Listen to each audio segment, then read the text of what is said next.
Hi, good morning. How are you? We're recording back for episode number 2. And I'm Khaki. Yes, I'm Lauren Stevens. We're co-founders of Dudley Stevens, in case anyone didn't know that. And our podcast is called Two Sisters in Business. This is episode 2. And we are going to be talking a lot today about side hustles. And I think that the title of this episode will be Side Hustle 101. There you go. Side hustles for dummies. Or that. I was also thinking that the title or the, we called our podcast Two Sisters in Business, but we also missed out on a title that I was thinking about last night. The podcast nobody asked for. Yeah, right? This is that.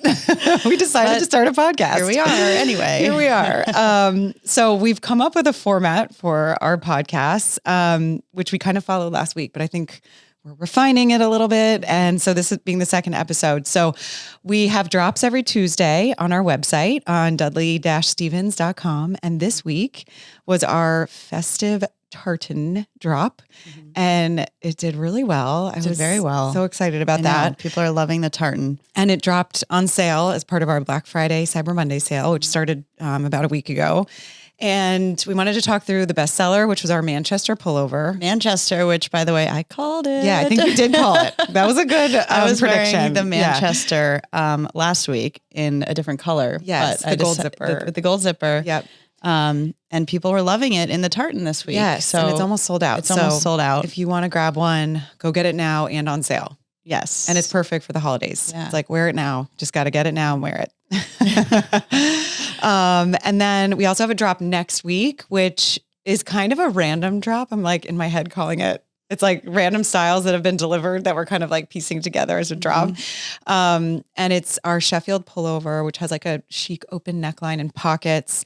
That has been a really good seller in the past. So we're bringing it back. And that's a good gift for colors. Moms. If you have a mom or a mother-in-law or a motherly figure in your life. It's also good. I mean, we've heard from some customers that our turtleneck might be too, they maybe have a smaller neck. And so the turtleneck's too tall. The Sheffield still gives you that turtleneck effect. Good feel, good, but it has it's an open neckline. Yeah, exactly. Thank you for getting the words out, Lauren. And then we have a set dropping that is so cute. It's our Park Slope in navy with the periwinkle band on the bottom and then matching joggers. So that also is a good, if there's any men listening, I doubt it. That would be a good holiday gift for your wife. I know. That one I'm really excited about. We have the J joggers in multiple different colors and I throw them on every single night. Me too. I wear them every night. Yeah. They're just easy. Sometimes I wear them to drop off for the kids. They're like cool and also cozy. Mm-hmm. And then we have our Juliet turtleneck, which has our bow detail in our brown color and our Cobble Hill and army green. So that's our drop next week. It's also dropping as part of the sale. This is like the most exciting time of year, I feel like, because we mark everything down. It's like time to get in your holiday orders. Mm-hmm. Oh, but actually that stat that we heard the other day was so funny that most people shop during Black Friday, Cyber Monday for themselves. Yeah. Not actually gifts. Which I totally understand and agree with. I don't so here we are talking about gifts, but like actually you're probably shopping for yourself as we also noticed that when we first launched too, and we were starting to do these like local trunk shows and pop-up shows and people would come in and be like, I'm really here to shop for myself. I know. And then they would come to our booth and buy all the stuff for themselves. Yeah, exactly. So it makes a lot of sense. Yeah. I know. And you were saying too, like you're waiting to buy more makeup and stuff. And for when the sales go on at Blue Mercury, which is the only place I buy makeup now. Like whenever they're going to run their sale, I'm buying the SkinCeuticals Liquid Gold Vitamin C. Perfect. I might follow you on that one. I think you should. I think everyone should. This is not paid for by SkinCeuticals either. I just love that product. It's brightening. It's very good. Anyway, so that's our drop next week. And we should talk about what we're wearing today. I was going to say the same thing. We're sisters. Okay. I mean, most people are probably listening, but I'm wearing our Palace puff sleeve in burgundy. And I don't know if you guys follow trends, whatever, but burgundy is having a moment right now. Yeah. And I just kept wanting to wear this and I was so happy when my package arrived. So it's got a puff sleeve, these cool like oversized cuffs, and it has a lower neckline too for those that don't love like a very high turtleneck. Mm-hmm. And I just think it's like super stylish and like of the moment, the burgundy. Well, it's really good because you can really dress that up too. Like throw it on with a fancy skirt or it's a holiday party. It would be so cute with a skirt. Yeah. Really nice. And then Khaki's wearing our the Kendall pullover with the cream velo top and then spruce Sherpa bottom. It's got a little color block action going on. Yep. And this morning, Lauren knows all about my morning already, but I had a rough mom morning. Oh God. Yeah. It wasn't anything out of craziness, but I just didn't wake up myself. No. So I needed the comfort of the Sherpa this morning, and it's really getting me through. And that's when Dudley Stevens is the best because you don't have to think about your outfit. You just put it on with jeans and go. Yeah, exactly. That's what I did. Yep. I love it. Okay. So we talked through the drop last week, the bestseller, and next week. And I think then we were going to share like funny stories from the week because we always seem to have one and maybe multiple. But the funny story that I wanted to talk about was how I led the meeting that we had recently using an agenda from a month ago. So I led a meeting with our whole team. So we have weekly status meetings every Tuesday. We're in our office all together. We thought it was important to get together, even though we can work remote pretty easily. We still have one office day where we're all together so that we still keep that camaraderie and everyone is on the same page. Do all the things you need to do in person. You know, build that bond a little bit more than you can when you're at home. And so we do the status meetings on Tuesday when we're all together, and they're always funny. Yeah. Lauren leads them, of course. And she pulled up an agenda that was a month old. I think it was a month old. Yeah. And I started running through it all and led the whole meeting. And everyone was so we were all kind. a little confused. And I was like, I kept bringing up things and everyone was like, yeah, we did that. That's done. We did that. And I was like, oh, okay, great. Okay. And then finally, I think someone called us. Someone called and I think it was probably Jess. Yeah. I was like, do you have the right agenda open? And I was like, oh shoot, this is from September. It might have even been from September. I don't know. Could have been. I don't know. But it's funny. But sometimes I wonder about myself and running a company. On that note, I'm sure you're going to want advice from me on how to launch a company. And I'm going to share it all with you. Whether you take it or not is up to you, but we're going to lay it all out. Anyway, okay. So we wonder too, like, you know, there's moms out there's women working out there who maybe, you know, aren't moms, but you have a full-time job and maybe you have an idea or another passion or something that you just want to do on the side to have a side hustle. I know. I think it's important to call it a side hustle too, because starting a business sounds taunting. It sounds a little bit overwhelming. So a lot of us don't have the time or the money or whatever it may be, or the patience, whatever it may be to start your own business. But a side hustle is something that way more attainable. Exactly. Yeah. So we're calling them side hustles. Side hustles. And many of them do start as side hustles too. I know. I think most probably. I mean, it's not like, you know, you have someone who has no daily obligations and finance, you know, just to start something overnight. I feel like it's usually a side hustle. And I feel like when you think about, like you just said, starting a business, it can be so paralyzing. So I'm sure there's all these amazing, great ideas out there. And then people just feel paralyzed because they can't actually start it. Right. When, if you think of it small and simple, it just becomes easier to actually do. Yeah. I think. I know. It's like when your to-do list is a million things long and you don't get anything done. Yeah. You actually just sit and don't do anything. So it's a side hustle. Yes. And it's really, I mean, some of them can stay consistently side hustles and if it's successful, then it becomes a business from there and you take it one step at a time. Yes. And I think that's what we're here to kind of talk about today and break it down on a much more basic 101 level. Exactly. So, I think, when we started in 2015, it was a side hustle and it was never, it was not a full-time job right away and we were not profitable until 3 years in. And it very well could have stayed a side hustle, like you just said, and that would have been great. And so I think, looking back on those times in 2015 and thinking about what we did, like the tangible things that we did is what we want to share today. And if we, get one person listening to start their side hustle, I think that would be a success. I think you said something to me recently too, like there are certain things in life that you have wanted to check off, like a bucket list, right? Yes. Like, and running the marathon was one, and you're currently doing something as well. That's another, which I won't go into too much detail. Maybe we can talk about later.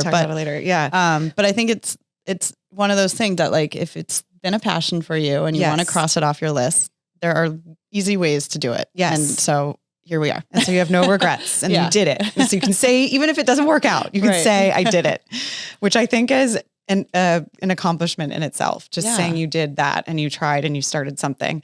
And it can be exciting. I feel like when you have an idea and you want to be an entrepreneur and you want to start a side hustle, I personally find it thrilling and exciting. And there's nothing like that initial idea spark that gets me going and like gets me up in the morning. Like I love thinking about ideas and new creative ventures and new, just new things. Even when it comes to Dudley Stephens, like a new design idea or a partnership idea that we have, those things, those like little sparks are like what gets me through the day and gets me excited about things. So, so if you have an idea, stay excited about it and talk to people about it. I feel as if some people say, don't tell anybody or tell everybody or whatever. I'm of the mindset that tell people. Like, yeah, I agree. And I'm way more introverted than Lauren is, but I do think that there is a big opportunity in just talking to people about things. And because it opens doors too. Like you never know what this person has done in their past that could relate to what you want to do. And it could open a door. Yeah. So. 100%. So, so the first thing that I would do that Kaki and I did was, we came up with a business plan, and that sounds really intimidating also, but it can be as simple as like a slide, as 2 slides on a, PDF or a PowerPoint, or now Google Slides that we use. And it's just about putting your thoughts on paper and forming the financials of like the margins or whatever. If you're going to make a product or you're going to start a podcast, like that's great because there's no inventory. So, but then you might have to pay for studio time or, whatever the case may be. Like what does it look like from a time perspective and finance perspective, I would say. And I think starting really basic with that is, a good place to start and also exciting and fun. And then you can get creative with it, right? Yeah, exactly. And I think just start writing. Like don't overthink it. Yes. Like just start putting your thoughts on paper, what you want to do. Yes. And how you're going to do it. Yeah. Like, and it doesn't matter if you're wrong or like if that's not the way it goes. Because it changes. Yeah. I mean, after 9 years of doing this, our goals and our hopes have changed quite a bit. Yeah. So it doesn't matter if it changes. Yeah. Yeah. This is your business or your side hustle. So you can do it however you want. And there's no right way to do it. Because it's yours. It can be done anyway and you can get there anyway. And just because someone else did it one way doesn't have to be that way. Right. Okay. So another thing that a lot of people talk about is raising money. And I feel so passionate about this and we talk about this daily. And I feel excited to discuss this with you and just on this podcast because everyone in the media and everybody talks about raising money to start a company. And it's what you hear a lot of, like venture capital money and private equity money and raising money and funds to start a business. And you see all these dollar signs of like X company raised $100 million, whatever it is, 20 million, whatever it is to start a company. And I just don't think you need to do that. No.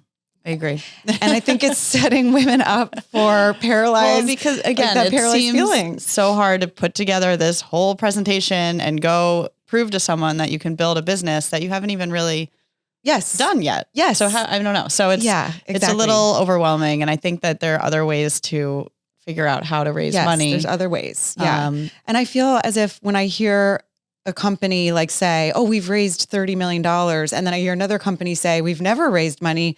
We've reinvested profits. We had a friends and family fundraise. I want to hear that person's story. Right. I'm the person that raised money doesn't sound like that's just money you've raised. You haven't done anything with it yet. You haven't proved that the concept works yet. You've just put it on paper in a way. So I feel like that, I don't know. So I feel very passionate about that because I think it is one way to start a company, right? And there's so many people that have been successful that way, and people do that. But I just think for all of us in the general public and like women in general, we should all be talking about other ways to do it, so that there's more of us that do it. Does that make sense? Yes. It's like more encouraging. Yeah, it is.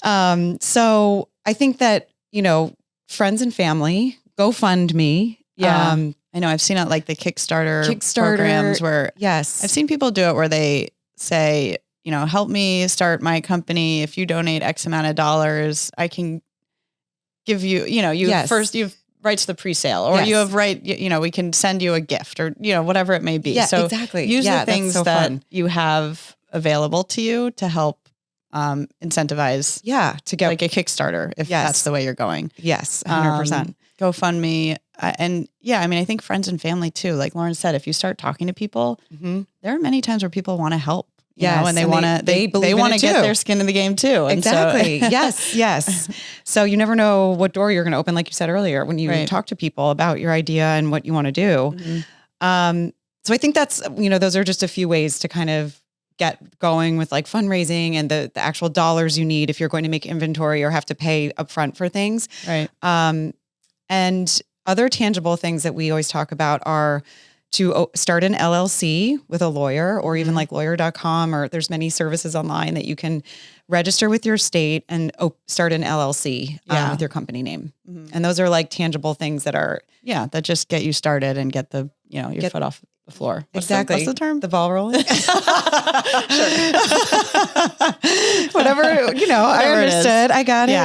LLC. You'll need a website too. So yes, go to GoDaddy.com and register and buy a URL. Yes. Easy things that you that can are do. Inexpensive. Yep. And then I think this is really important too, is go to your local bank. Yes. We utilized our local bank heavily in the beginning just to understand like what's out there for us. How do we go about doing this? Obviously you have to open a bank account. So there's one thing off the checkbox. And you're going to need an LLC in your state registration for that. Yeah. For opening a bank account. Right. Not so hard. If we can do that, you guys can do that. And then on the topic of raising money too, there's options at banks that can help, that they can help with. Yes. Whether it's a line of credit or there's different like credit cards that like for small businesses that you can open. Yeah. That's how we start. I mean, that's how we started credit cards at the beginning, and that's how we really funded a lot of the things like paying for Shopify and exactly. The business expenses that you need to take care of at the beginning as well. Yeah. And those are, you're taking on debt, which is risk. But if you as we were like so passionate about the idea and the concept, those things like you just look past them and you're like, we're going to do this. And it's so exciting that, you take on those risks. And the other thing is to not take on too much risk too. Like it's not worth whatever, Yeah. Well, I think starting small is important. We kind of touched on this in the first podcast as we started so small with our inventory. So we were able to make a small amount of 6 different styles that we were truly passionate about. And once those started selling and we got the word out there to all our friends and family, we made a little bit of profit. So then we reinvested that into buying a little bit more. And then you buy a little bit more. And the more you buy, if you're buying inventory, the factory will work with you on prices. So your prices will go down more the more you buy. So it's kind of like a snowball effect. Yes. And that's kind of how we really got off the ground at the beginning too. Exactly. We made small amounts and then we grew and grew steadily over the first few years. Yeah. And that was really good advice we got in the beginning, was to start small, which we did, and start small, make as little inventory as you can and blow out your story to everybody. Like just tell the world your story and try to, communicate why you're doing this. And I think that's important too, is to have that overarching story and mission of like what you're trying to accomplish. And for us, it's to have a family fleece clothing business. Right. Yeah. That we can wear all day, every day to whatever we want. Yes, exactly. I love that. So I think those, just starting small, I think I can't stress that enough. If you're buying inventory or going into the retail or like consumer products, beauty, anything, I just think, starting small and growing organically and slowly is the way to go. Yeah. For sure. Especially in this world. I think just going back to raising like VC money, it's also a lot of pressure too. I mean, obviously then you're reporting to someone and they have all these goals for you. Yeah. And sometimes you grow way too quickly and you don't learn. Yeah. Like I think by starting out small and scrappy, you learn along the way and you make changes that you're allowed to make at that time. Yes. Or you're allowed to kind of have issues that you learn from and grow from there. Whereas I think with the pressure to grow so quickly, you don't really learn as much as, and so, I don't know what I'm trying to say. Yes, I totally agree. I think it's like other people get involved and then you're kind of diluted in all areas of the business, both knowledge and financial and all that. And it becomes something else that isn't yours really at the end of the day. Yeah. Through and through. Right. I think those are all really good points. And I think, well, and then also we could talk a little bit about production too. If there are people that are interested in getting into the retail world or, even like the beauty industry, which I worked in for a little bit. I mean, there's so many resources online for finding factories, and I think Googling, and there's a website that we quote a lot called Makers Row that has local production and resources available. And then, speaking to everybody and anyone, I think in those industries, and who knows what connection that will lead you to find production. I think that's, I know. We really lucked out with the production, I would say. I don't know. Lauren found our first factory on Makers Row, and yes, they just became such amazing partners to us and helped us in so many ways. They did. Yep. So I think that's good too. I mean, once you create a partnership with whether it's a factory or whatever it is you're doing, they also have insights from other clients and everything that they've worked with. So again, just making those connections and having that conversation. Really so helps. Far. Totally. Yeah. And I hope we're not making it sound like overly easy, because it is very hard, and you have to be so excited and passionate and motivated. But if you have that entrepreneurial spark and spirit, it's totally possible, and you will get there if you're determined. Yeah, I know. I mean, it's, as we've said, it's a roller coaster, right? I mean, you have to take every challenge and analyze it, and also take every win, which I think is harder to do, right? Like you take the wins and you're excited, and then but you really dwell on the challenges, I think. So it's kind of changing the paradigm a little bit. It reminds me of that quote that Dad always says: "You're never as good as you think you are, and you're never as bad as you think you are." Right. I don't know who said that. I don't know. Someone said it, but Dad says it all the time. And it's humbling to hear that, because you can have really high moments and think that you've solved the world's problems. Yeah. But you have not. They can also, the wins and challenges can come at the same time too. Like, we had a huge drop day very early on, and we were so excited. We sold out of so many things. Yeah. And then we looked at each other. I mean, we were cheering, we were celebrating. We sold like 1,000 in one day. It was the first day we sold like 1,000 products. Yeah. It was maybe crazy. More. And we were doing our own fulfillment at that time. Yeah, and Lauren and everything I was in my by basement. ourselves in Lauren's basement. So, I mean, think about it. I had to print out all the packing slips and make sure we had the right product. We enlisted help that day. So that day we were able to hire interns from a local high school come over and help us. Yes. But it was one of those like, oh my gosh, best day ever.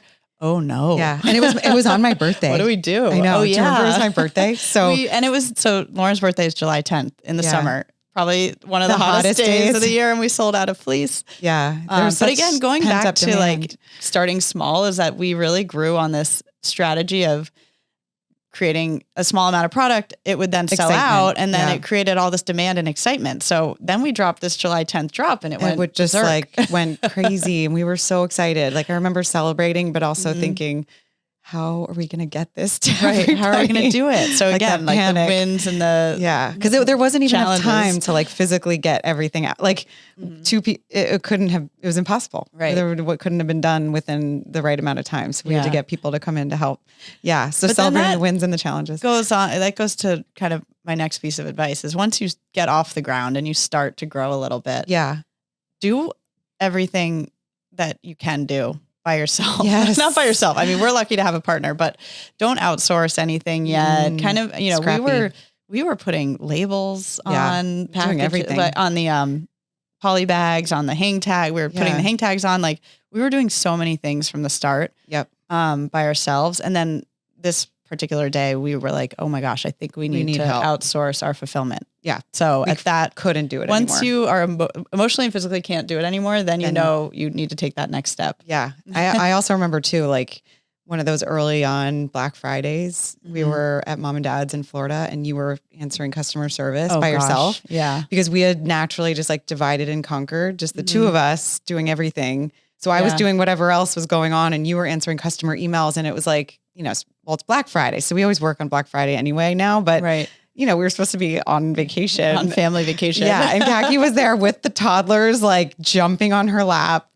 and answering customers. And, you know, it was hard to answer customers because packages get lost and things don't fit. And, you know, we want everybody to be happy at the end of the day. Right. And I just remember it's our baby. So we want everyone to love it, which I know they're not going to, but can't please everybody. Emotional. We try. Yeah. And I just, at that moment, we knew we needed to hire a person, and we hired Kelly, who was our second employee. Jennifer might've been our first, but Kelly was our first full-time employee. Yeah. Like we really needed someone to come in and help answer customers. Cause once you have that many customers and orders, it just builds up.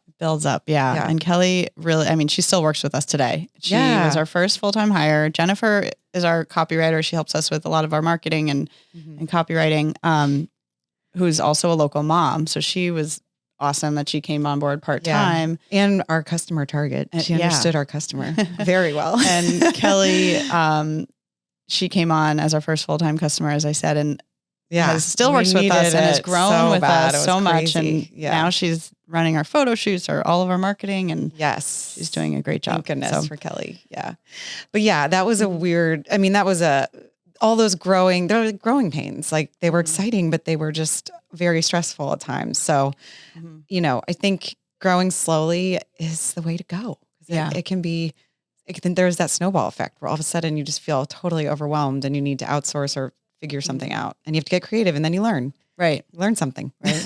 And I think growing slowly tells you where you need to take like that next step. Like fulfillment, for example, we were like, oh my gosh, we can't do this. We need to take the next step in fulfillment. Yep. Customer service, we need to take that next step with customer service. Whereas I think if you raise money from a VC, they're go open a store. Yeah. Right. You know, and you're like, well, do I necessarily need to do that right now? I'm not sure. I don't know. Exactly. Yeah. The organic growth kind of leads you in the direction of where you need to grow next. It allows us to listen to the market and our customer. Yeah. Like we're not, like to what you just said, we're not forcing it or forcing the product on people. Like we are following the natural progression of people that find us and want us and buy and like love it. You know, it's not like, you know, forcing it to everybody and like, you know, over advertising and over speaking to it, I guess. I don't know. So I think, I think these were good things. I don't know if we missed anything with what we wanted to. I think so. I mean, and like Lauren said at the beginning, there's not one way to grow a business or a side hustle. I think everyone has different goals and different ideas, and there could be many other ways. This way has just worked for us. And I think it's, I don't know, we're very passionate about it. And I think if, you know, we give advice to people, this would be the way to do it, just because we've been lucky enough to keep doing it this long. Yeah. And I think the like low risk, low inventory, large marketing message and really just putting pen to paper and taking those like small tangible steps that we talked about. Like it's possible, and it can be really fun and exciting. And if you're really listening to this and you have an idea, just do it. Like I say, just do it. I know. I mean, even this podcast, just as we came in, we were talking about how sometimes you just have to start. Yeah. And then you fix the mistakes as you go along. And nothing's going to be perfect. No, nothing's ever going to be perfect. Like this podcast. Yeah. You're like, let's just start a podcast. Just do it. Why not? I know. Oh, it's so here we are.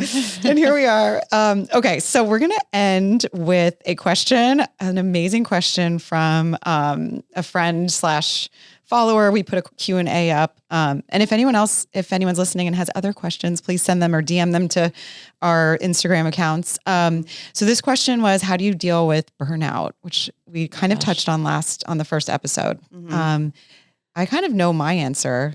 You want me to go? Burnout is a true thing. It is. And it's, I think in this day and age with women and how, you know, we try to do it all but yet we get a lot on our plate as moms, and women, you know, we just take on a lot and we're nurturers and we just get stuff done, you know? And so I think that can we tend to get a lot on our to-do list fast. You know, just this morning, just going back to my stressful morning, I have a crazy weekend and a lot going on, and it's, you know, our busiest season of the year. We are very busy. And I said, I kind of lost it with my kids a little bit this morning. I'm sorry. Yeah. But then as they left for the bus, I was like, I'm sorry. I'm very stressed out. I have a lot going on. Yeah. That's good. That's part of burnout. I think is like, you just need to kind of take a step back. Yes. I don't know, from when I was little, and just to answer the question, I would start a list of all the positive things that's going on. Yeah. And you know, if I was upset in life or whatever, you know, you go through ups and downs. Yep. I would start a list of all the positive things. Yes. And it goes back to like what we've built. If you're burnt out in your business, like going back to all the good things that you've done in this world and in this business. And remembering that. Yeah, exactly. I love that. Kind of going back to the basics too and realizing what you've built which we always say everything. Too. Yeah. I love that. I think that's like gratitude too. Like really, so like recognizing what you've done, even though things might feel like they're falling apart. Exactly. In that moment. I feel like for burnout for me, I like clear the decks, like clear a day. Just have an open day with nothing as much as you can. Like, so if your child's at school all day, try to have just nothing. Like, don't even schedule a manicure. Like, don't even do self-care. Like have a day of nothing to just think through things. And whether that's, the gratitude, positive moment or like speaking to a family member, like for me, talking to you or mom or like someone to like get you into that positive mindset and out of the burnout mode. Speaking to anybody, I think that like clearing that way to have time to yourself for myself does what works. Yeah. Right. Usually works. Yeah. Or if your child goes to school for 2 hours, like what can you do in those 2 hours? And for me, it's just like doing absolutely nothing and just trying to like get back to my thoughts. Yeah. Makes sense. And remember what is good. I know. And while you're doing it. And this is sort of cliche too, but, you do need to take time for yourself, right? Like you're a mom, you're running a business. You need to remember, and my husband says this to me all the time, like you need to take time out of your day for yourself. Yeah, exactly. So find another side hustle. Yeah. A side hustle to your side hustle. Which is what I'm doing actually. Yeah, you are. Side hustle. Yeah. I know. And I've started swimming again. We were swimmers growing up. I've started swimming again. And it's like an hour where I'm in the pool. Yeah. You can't even check your phone. And it's like mental therapy. Yeah. And it helps. And you work up your endorphins. It's a workout. So it's a win-win. It's a win-win. All around. So I don't know, find that little side hobby to your side hustle. Yeah, exactly. Side hustle to your side hustle. What would that be called? Like a double side hustle? I don't know. I think that's so good. Yeah. Finding something that you can do where you can't check your phone is really good. That's huge. Yeah. Cause I know even if I go on a walk, I check my phone. So, I know. I'm like head down walking my dog. So bad. I know. It's really people doing that and I do that. I know. I don't know how to stop that. I don't know. I can't not bring my phone. If any of you have ideas, let us know. I know. Go swimming, I guess. Yeah. Go work out in the pool. Workout class or something. You cannot check anything there. Okay. Yeah. So and one more thing about burnout is laugh. Just laugh. Oh, yeah. Yes. And kind of why we're doing this podcast. I know. We're exactly 9 years in and we talk to each other all day, every day and laugh a lot. So we're like, you know what? Here we are. Let's do this podcast and that goes back to laughs. Me leading a meeting with our team using the wrong meeting agenda and having a moment of really laughing because things are funny sometimes. Yeah. And like not everyone is perfect and has their SHIT.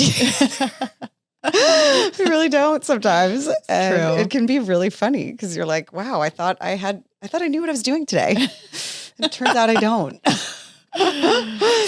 Laughing. I think that's such a good one. I think it's so important. And that happens at our house a lot too, when like the kids are crazy and things feel like the wheels are falling off. It's my God, that just reminded me. We were in Nantucket one year and our kids were toddlers and they were crazy. We went to the beach for dinner one night. Yeah. And it was complete and utter chaos. They were like between the ages of 6 months and 4, right? So just imagine that 4 kids within those ages. And Lauren looked at me after and goes, that was really successful. And I looked at her and I was like, are you crazy? No. And I was standing there holding my daughter who was now just wearing a diaper. She didn't have any clothes on.